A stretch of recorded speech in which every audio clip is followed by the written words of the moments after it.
नमस्ते फ्रेंड्स, स्वागत है आपका मेरे चैनल पर। आई होप आप सब लोग अच्छे से होंगे, हेल्दी होंगे। तो दोस्तों, मेरा सुबह का खाना बनाना हो चुका है। अब मैं काउंटर टॉप की सफाई कर रही हूँ। सफाई का जो लिक्विड सॉल्यूशन है वो खत्म हो चुका है, तो उसे मैं बना लेती हूँ। जिसमें मैंने पानी लिया है और अब उसमें मैं लिक्विड सोप डाल रही हूँ। ये सॉल्यूशन मैं बनाकर रखती हूँ और इसी से मैं अपने गैस स्टोव और काउंटर टॉप की सफाई करती हूँ।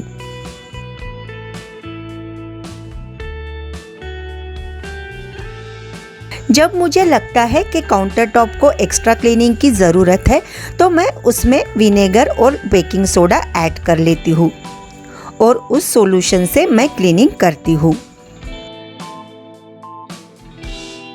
लाइटर को भी मैं हमेशा पोंछ कर रखती हूँ, क्योंकि खाना बनाते वक्त गंदे हाथ लाइटर को लगते ही है।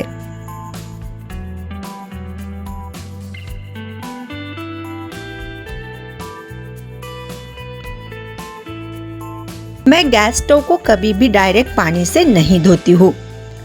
पानी से धोने से नीचे की साइड में पानी जाकर पाइप को जंग लगने के चांसेस हो जाते हैं।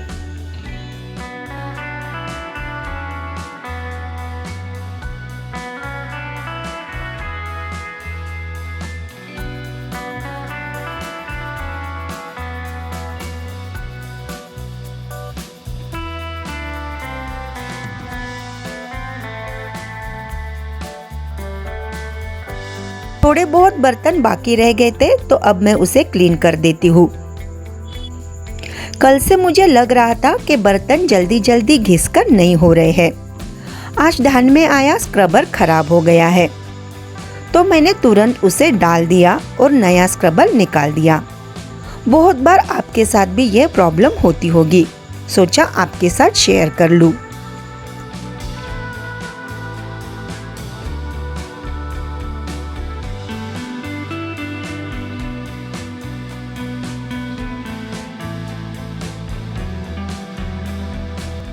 तो जी, यहाँ पर मेरा काउंटर टॉप हो गया है क्लीन। घर की क्लीनिंग और ऑर्गेनाइजेशन के साथ साथ हमें अपनी भी केयर करनी ज़रूरी होती है। आज मैं अपने हेयर के लिए पैच का रस निकाल रही हूँ। कुछ महीनों पहले मेरे ब्रेन में ब्लॉकेजेस हो गए थे और मुझे हेवी माइग्रेन की भी प्रॉब्लम थी।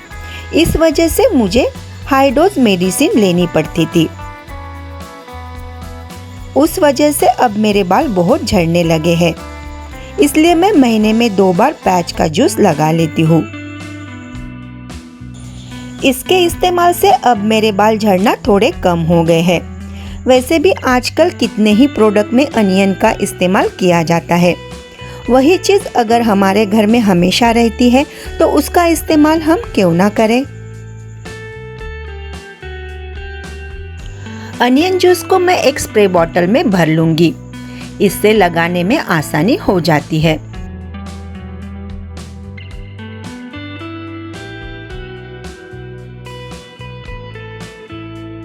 बालों में सभी जगह इसको स्प्रे करूंगी, ताकि जूस रूट तक अच्छे से लग जाए।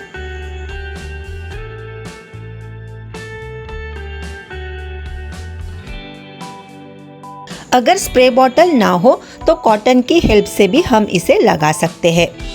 अच्छे से बालों की जड़ों तक हमें इसे लगा लेना है।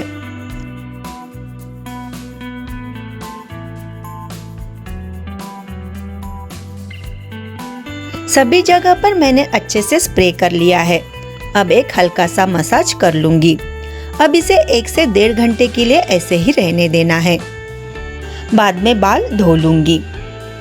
अब बालों को ऐसे ही लेकर बैठने से अच्छा है कि कोई काम कर ले। तो आज मुझे इस बेडरूम की क्लीनिंग भी करनी थी, बेडशीट भी बदलनी थी, तो वो काम मैं अब कर लेती हूँ। मुझे बेडशीट चेंज करनी थी, इसलिए मैंने आज बेडशीट को वैसे ही रहने दिया। सिर्फ ओढ़ने वाली चादरों को ही फोल्ड करके रख दिया था। अब इन चादरों को उठाकर साइड में कर देती हूँ। यहाँ का फैन भी गंदा हो चुका है। बेडशीट चेंज करनी है, तो उसे भी क्लीन कर देती हूँ।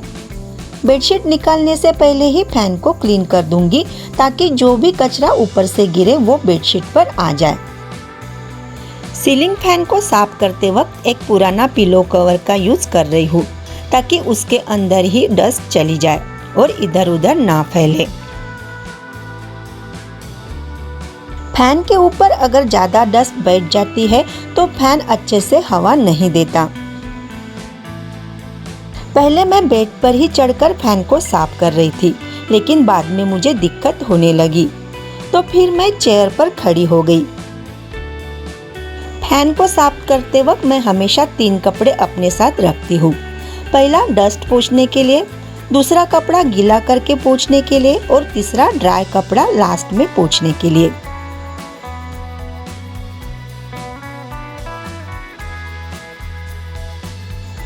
मेरी फैन की क्लीनिंग हो गई है।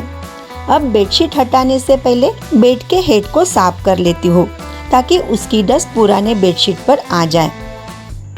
हमारे बेड पर कार्विंग का काम है तो उसके अंदर धूल जाकर बैठ जाती है, इसलिए उसे साफ करने के लिए यहाँ पर मैं पुरानी टूथब्रश का यूज कर रही हूँ। उसके बाद हल्के गीले कपड़े से पोंछूंगी और बाद में सूखे कपड़े से पोंछ देती हूँ।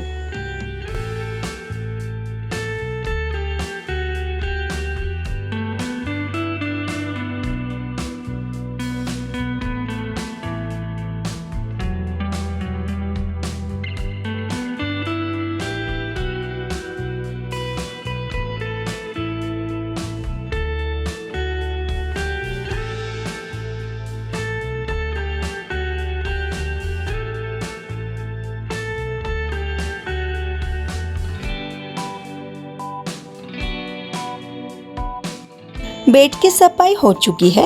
अब बेडशीट चेंज कर देती हूँ। नई बेडशीट डालते वक्त मैं उसके चारों कोनों को एक गांठ बांध देती हूँ। इससे बेडशीट अच्छे से फिट हो जाती है।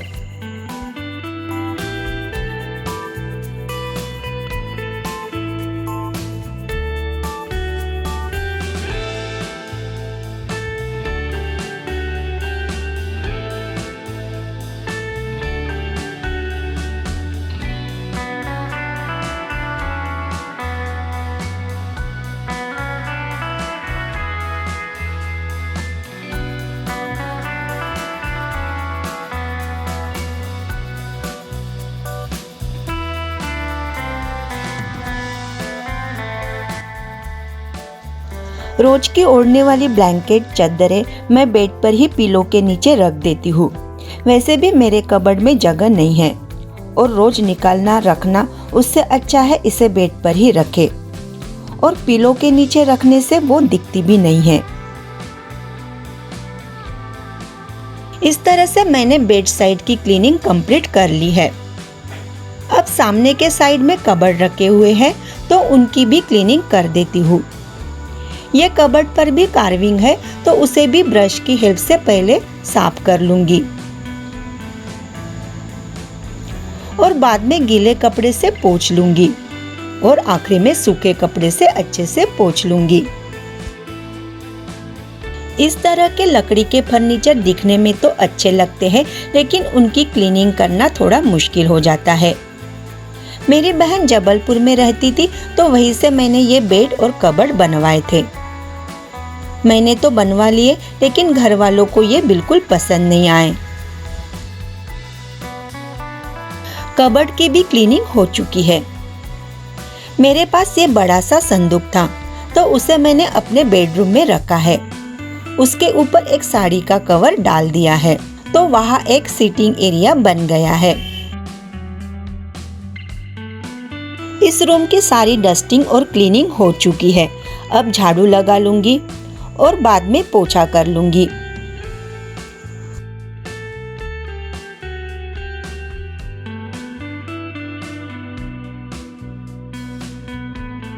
बेडरूम से निकलकर अब पैसेज एरिया में आ गई हूँ। वहाँ रखे सामानों की भी डस्टिंग और क्लीनिंग कर लूंगी।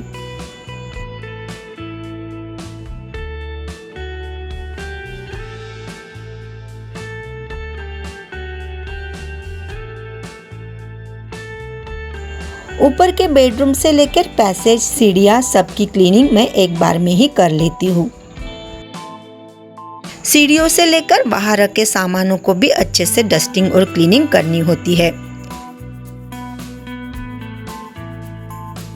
वॉल के ऊपर जो टाइल्स की स्कर्टिंग होती है उस पर भी धूल बैठ जाती है, उसे भी क्लीन करना पड़ता है, नहीं तो वो खराब होने लगती है।